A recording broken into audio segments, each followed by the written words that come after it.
आए हुए 1 साल से भी अधिक समय हो चुका था। यहाँ बच्चों के स्कूल चले जाने के बाद जो समय मिलता उसे अक्सर लगता कि इसे किसी सार्थक काम में लगाया जाए, लेकिन क्या किया जाए।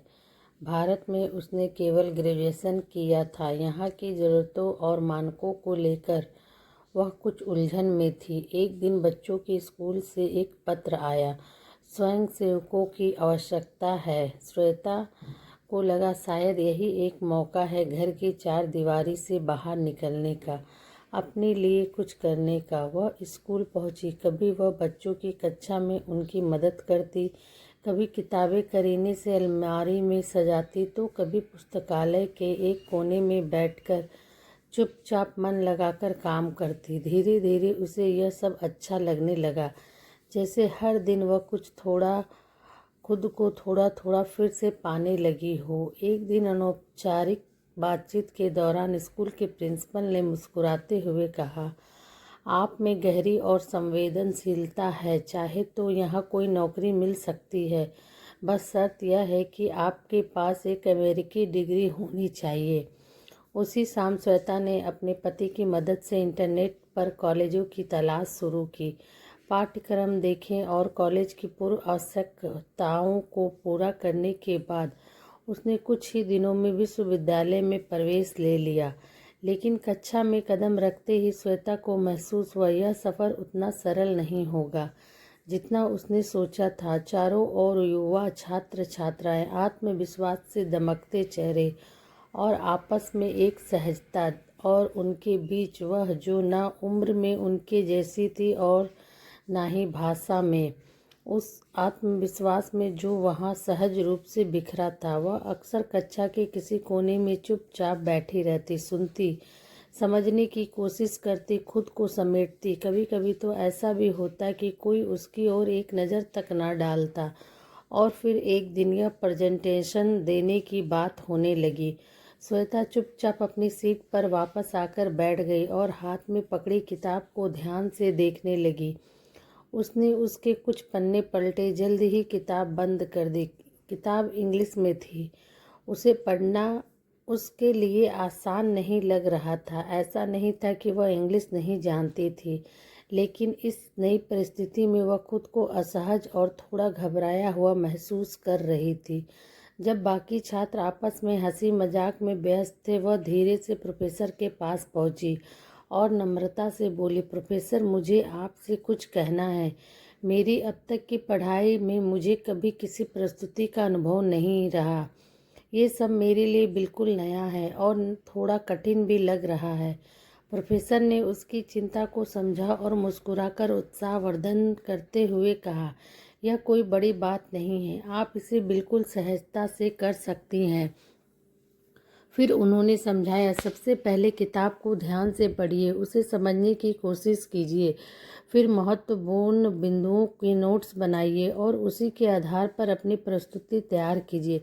यकीन मानिए, एक बार यह प्रक्रिया शुरू हो जाए तो सब कुछ आसान लगने लगेगा। प्रोफेसर के शब्दों ने उसे कुछ राहत तो ज़रूर दी, लेकिन आत्मविश्वास की कमी अब भी उसके भीतर गहराई से जमी हुई थी। कॉलेज से लौटते समय श्वेता पूरे रास्ते उन्हीं सवालों में उलझी रही। क्या वह अपने विचारों को शब्दों में ढाल कर आत्मविश्वास के साथ सबके सामने रख पाएगी? जब श्वेता बच्चों को प्राइमरी स्कूल से लेने जाती तो अक्सर उसकी मुलाकात एक भारतीय महिला से होती जो अपने बच्चों को लेने आई होती थी। दोनों स्कूल के गेट पर खड़ी होकर बच्चों के बाहर आने का इंतज़ार करती। उसी दौरान कुछ हल्की फुल्की बातचीत हो जाती। एक दो मुलाकातों के बाद यह पता चला कि दोनों के बच्चे एक ही कक्षा में पढ़ते थे। यह जानकर श्वेता को जैसे कोई अपना मिल गया हो। एक ऐसी आत्मीयता का एहसास हुआ जैसे उसकी अपनी भाषा में बात करने वाला कोई यहाँ मौजूद हो, क्योंकि यहाँ के लोग मुस्कुराते तो थे लेकिन बातचीत नहीं होती थी। धीरे धीरे स्कूल की छुट्टी के समय महिमा और श्वेता एक दूसरे के घर आने जाने लगी। उनके घर एक दूसरे से ज़्यादा दूर नहीं थे। यही छोटी छोटी मुलाकातें उनकी दोस्ती की नींव बन गई। महिमा यहाँ कई वर्षों से रह रही थी।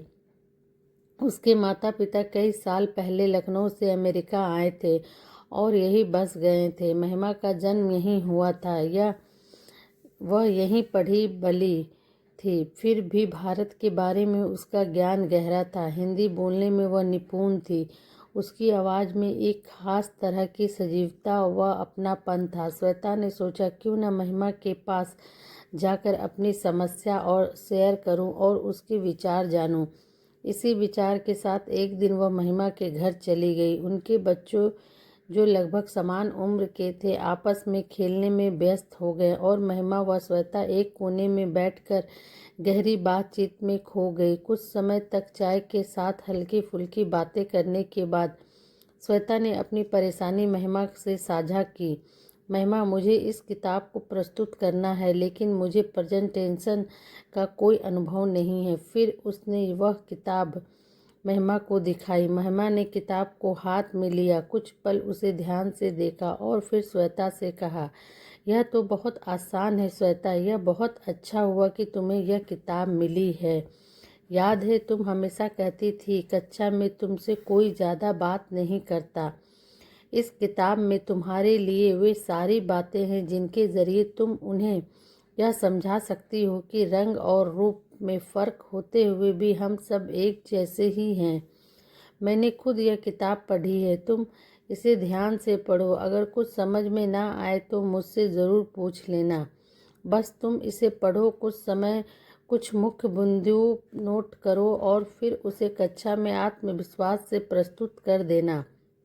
घर वापस आकर श्वेता बहुत देर तक सोचती रही कि वह क्या करे। महिमा के शब्द उसके मन में घूमते रहें जैसे वह एक नया रास्ता दिखा रही हो। उसने अपने पति से भी सारी बातें साझा की और दोनों ने यही समझा कि महिमा सही कह रही थी। उस रात बच्चों को सुलाकर श्वेता ने किताब को हाथ में लिया और लेटकर पढ़ना शुरू किया। धीरे धीरे वह किताब में पूरी तरह खो गई। वह हर पन्ने में डूबने लगी और उसे महसूस हुआ कि यह किताब न सिर्फ उसकी मदद करेगी बल्कि उसे एक नया दृष्टिकोण भी दे रही है। कई घंटे तक वह पढ़ती रही। आखिर में किताब ने उसे अपनी ओर खींच लिया। अब सब कुछ बहुत स्पष्ट और सहज लगने लगा था। अगले दिन से प्रस्तुति का सिलसिला शुरू हो गया। कक्षा में एक एक करके सभी छात्र अपना प्रस्तुतिकरण दे रहे थे। श्वेता चुपचाप बैठकर सबकी बातें ध्यान से सुन रही थी, उनके विचारों और प्रस्तुतियों के तरीकों को समझने की कोशिश कर रही थी। कितना आत्मविश्वास था उन सब में। मुस्कुराते हुए, बिना किसी डर और संकोच के हुए अपनी बात पूरी रख रहे थे। यह देखकर श्वेता को एक नई प्रेरणा मिली।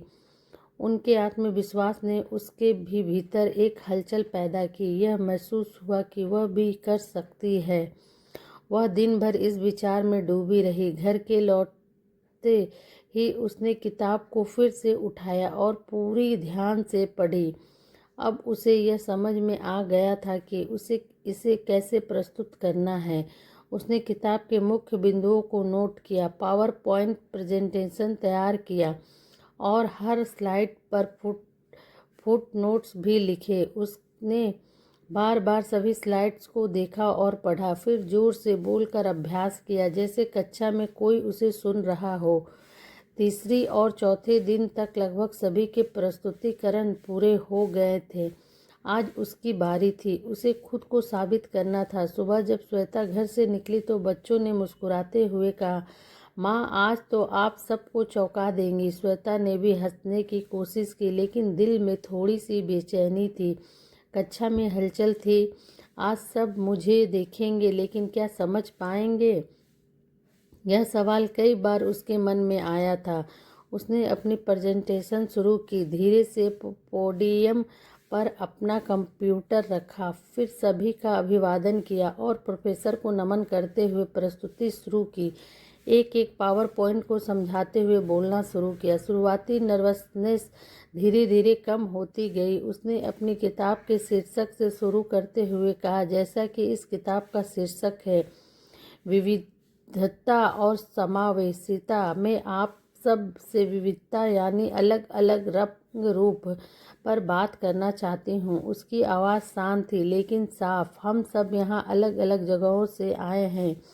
हमारी शक्लें अलग हैं, हमारी भाषाएं भी। बाहर से हम बहुत भिन्न लग सकते हैं, पर जैसा कि लेखिका ने इस पुस्तक में समझाया है, मैं भी आप सभी को वही बात एक उदाहरण के ज़रिए समझाना चाहती हूँ। उसने अपनी स्लाइड पर 2 अंडों की तस्वीरें दिखाई, एक भूरा एक सफ़ेद।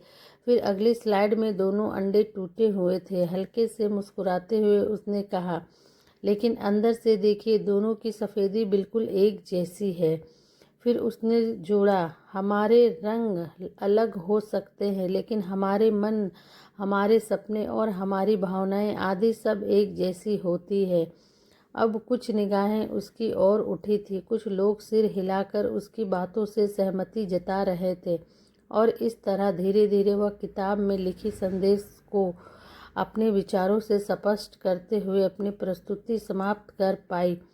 खुद पर विश्वास करना उसके लिए मुश्किल सा था, लेकिन प्रेजेंटेशन के बाद एक अद्भुत एहसास हुआ। प्रोफेसर की ओर देखा तो वो मुस्कुरा रही थी। अगले दिन पहली बार एक छात्र ने उसकी ओर देखकर कहा, कल आपने जो कहा वह पूरा सच था। दूसरे दिन एक लड़की उसके पास आई और बोली, हमारे प्रोजेक्ट ग्रुप में अब तक एक सीट खाली थी। आप चाहे तो, कारण जो भी हो, शायद दरवाज़ा अब थोड़ा खुला है। धीरे धीरे श्वेता अब कक्षा में और सक्रिय रूप से हिस्सा लेने लगी। अब वह सिर्फ चुपचाप सुनने वाली नहीं रही थी, वह अपनी राय भी रखने लगी थी। उच्चारण अभी भी थोड़ा अलग था, लेकिन अब श्वेता को इससे कोई फर्क नहीं पड़ता था। वह जानती थी कि यह सफ़र अभी लंबा है, लेकिन अब वह अकेली नहीं थी। सो फ्रेंड, आपको ये स्टोरी कैसी लगी? प्लीज़ अच्छी लगे तो लाइक शेयर कमेंट ज़रूर करना। Thanks for watching.